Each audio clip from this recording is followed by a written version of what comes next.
Now by the co-host of Pod Save America and Pod Save the World, Tommy Vietor. Tommy, thanks for joining. Good to see you, Brian. So we saw a disastrous hearing with RFK Jr. at the in the Senate today. I want to throw to one clip in particular that I want to talk about with you. Mr. Secretary, do you agree with me that the president deserves a Nobel Prize for Operation Warp Speed? Yeah, absolutely, Senator. That was phenomenal. So let me ask you. But you just told Senator Bennett that the COVID vaccine killed more people than COVID. Wait, that was a statement. I did not say that. Okay, then let me ask, because you also Senator, I just want to make clear, I did not say that. We'll check the record. That's a question of fact. You also said that you were also, as lead attorney for the Children's Health Defense, you engaged in multiple lawsuits attempting to restrict access to the COVID vaccine. Again, it surprises me that you think so highly of Operation Warp Speed when, as an attorney, you attempted to restrict access. So, Tommy, looks a little bit like some buyer's remorse from Bill Cassidy. Yeah, who would have thought that RFK Jr., one of the most dishonest people in politics, would have lied to him about not messing with the vaccine schedule in this country? To what extent do you think that the fact that we're seeing pushback now from Republicans, and it's not just Bill Cassidy, we saw from John Cornyn as well, these are people who will line up behind Donald Trump and not offer up an ill word, whether he's covering for a pedophile, whether he's sending the U.S. military into the cities and states at the hands of these purported small government Republicans. They won't speak out against him on anything, and yet the fact that they're using all of this time now to speak out against him, like how bad do you have to be to get these people who are complete obsequious supplicants to Donald Trump to not just one of them, numerous Republican senators to come out and push back? Yeah, so Bill Cassidy, he's a Republican from Louisiana. He's up in 2026. So I think everything Bill Cassidy does in the back of his mind, he knows that Donald Trump could have someone primary him, and that person would win. And that's just how it goes in Republican politics these days, right? So he's doing this delicate dance. And what I think it says that he's willing to speak out this forcefully anyway is that he is deathly afraid of what RFK Jr. is doing to, vaccine awareness and uptick in disinformation in this country.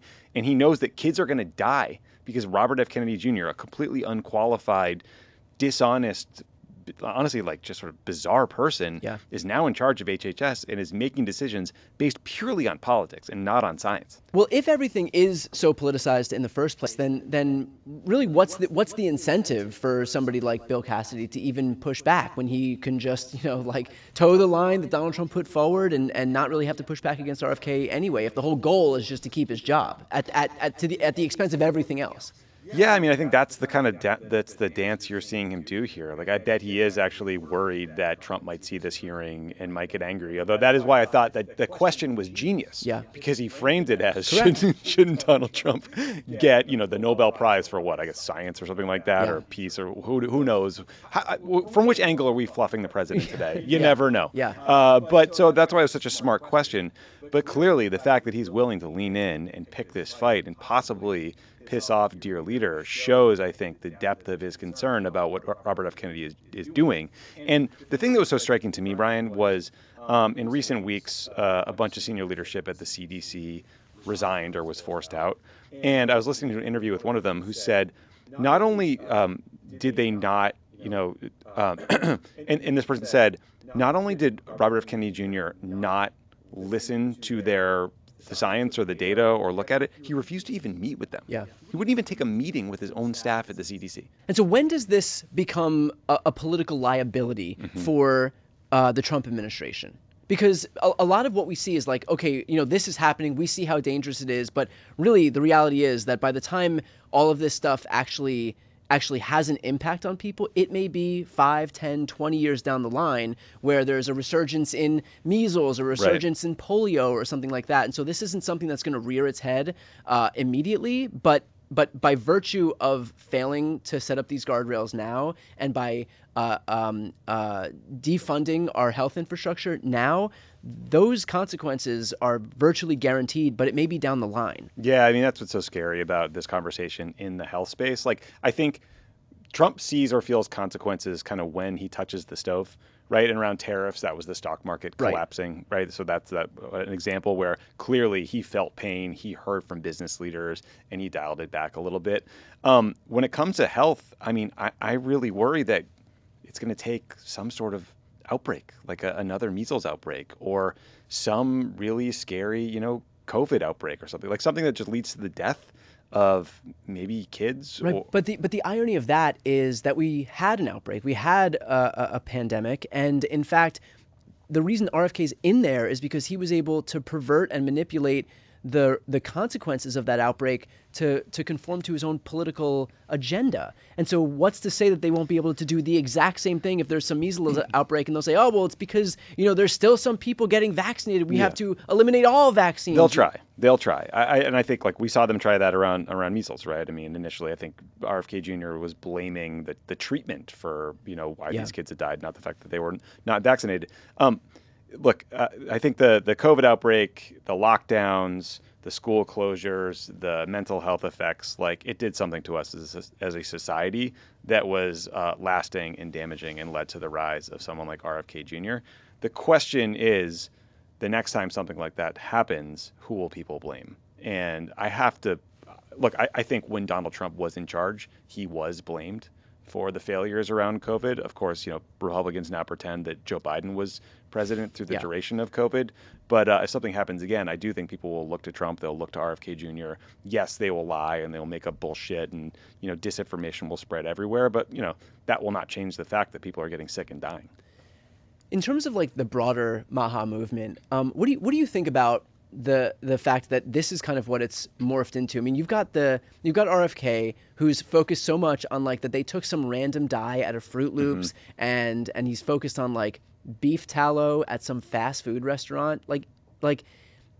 Do you feel like the Make America Healthy Again, not as it relates to RFK, but just the broader movement to make folks in this country healthy has been hijacked by a snake oil salesman who's more focused on these bizarre wins as opposed to broader healthcare in this country and broader nutrition in this country, which is no, you don't advocate for Fruit Loops whether or not they have some random red dye in them. No, you don't advocate for Steak and Shake, regardless of whether they use beef tallow to cook their food or just canola oil. Raw because milk. This is this is raw milk this is not what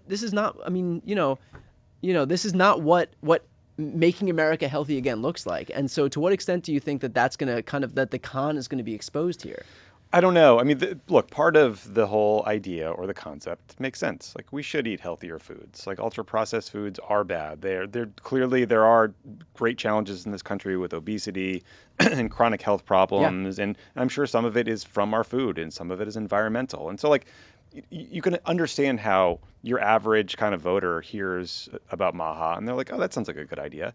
But unfortunately, you're right. It has been co-opted by people like RFK and a bunch of cranks who have evolved let's eat raw vegetables to let's not take vaccines. And that's sort of the dangerous strand. I think where the rubber is going to meet the road for the Trump administration is Robert F. Kennedy Jr.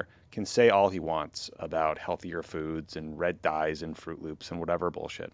But when the EPA is not regulating chemical companies as they're just dumping crap into the environment, people are still going to get sick. I just don't think they're going to solve any of these problems. Yeah, but we've seen so often that it's not about solving the problems, it's about taking the victory lap as if you have. Yep. And so Trump isn't interested in actually, winning, helping the economy. He just wants the numbers to reflect, for example, that he's adding lots of jobs, that the employment rate is low. If it was actually about fixing this stuff, he wouldn't have fired the Bureau of Labor Statistics statistician, because that would have reflected where we still need to fix things that are not up to par in the economy. Yeah, but look, not everyone who's part of the Maha world is stupid. There's a lot of smart, well-meaning, sincere advocates with large megaphones that will call out the administration when they're not doing things they promise to do. And you're starting to see a little bit of that. The sad part about the politicization of all of this is that this is what Michelle Obama did. She wanted healthy lunches, and she was absolutely raked over the coals for it. Bloomberg, too. Yeah. She tried to get rid of, gigantic Coca-Colas, and it was seen as an affront on liberty. I remember when that was happening, I'm like,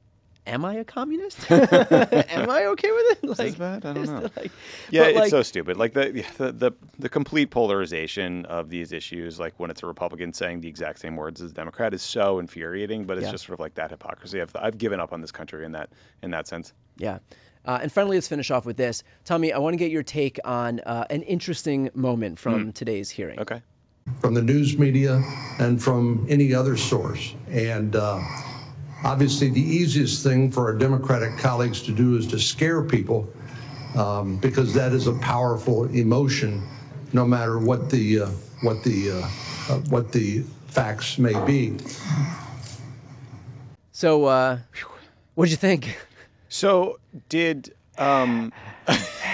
who's the West Virginia guy? Like a big Justice? Who's the guy with the Jim big, Justice. Yeah, Jim Justice. Did he bring his dog and put his bulldog up against the mic in that hearing? Is that right. what happened? He does. RFK sounds like a 16-year-old bulldog. It is just struggling to breathe. Like what's happening there? Is that not the best commercial for the state of our nation's health infrastructure? Having RFK just his belabored breathing into the microphone at a hearing. Is your tie too tight? Like it really does sound quite bad. And also, sir, that thing in front of you is called a microphone. It's got an on button and an off button. That's right. Just press the off button. Yeah. Also, did no one on his team wrote a note and was like, "Hey, bro, you're wheezing into the microphone at a health hearing"? Also, this is another thing though, where if this was a Democratic administration, Oh yeah. Fox News would be on this for days and days and days. Yep. It would be like it would be like fucking Sean Hannity's wet dream. And yet, I was watching Fox after this hearing, and they were singing RFK's praises and talking about how he was unfairly attacked by the libs, and on we go. Yep, on we go. Well, to that point, we do have that major right-wing infrastructure that will stand up for Republicans no matter what they do and how belabored their breathing is. So one small step that we can all take to push back against that is for everybody watching right now, if you are not yet subscribed to Pod Save America's YouTube channel, I'm going to put the link right here on the screen and also in the post description. If you're listening on the podcast, go ahead and subscribe to Pod Save America on Apple Podcasts, Spotify, wherever And subscribe to this channel. Yes. If you're not yet subscribed to this channel, completely free to subscribe to both of us. Great way to support our work. Great way to support independent media. Brian's got a huge channel. He's got like 4 to 5 million people. We got like 1 million. So I assume you're already subscribed, but you should probably subscribe. You should probably subscribe if you're That'd be not. nice. Yeah. Doesn't cost anything. No, doesn't cost Benny anything. Johnson's got more subs than we do. That's right. We got to push back. Ben Shapiro. All the worst Shapiros. people. All the All the worst people. Thanks, Tommy. Appreciate your time.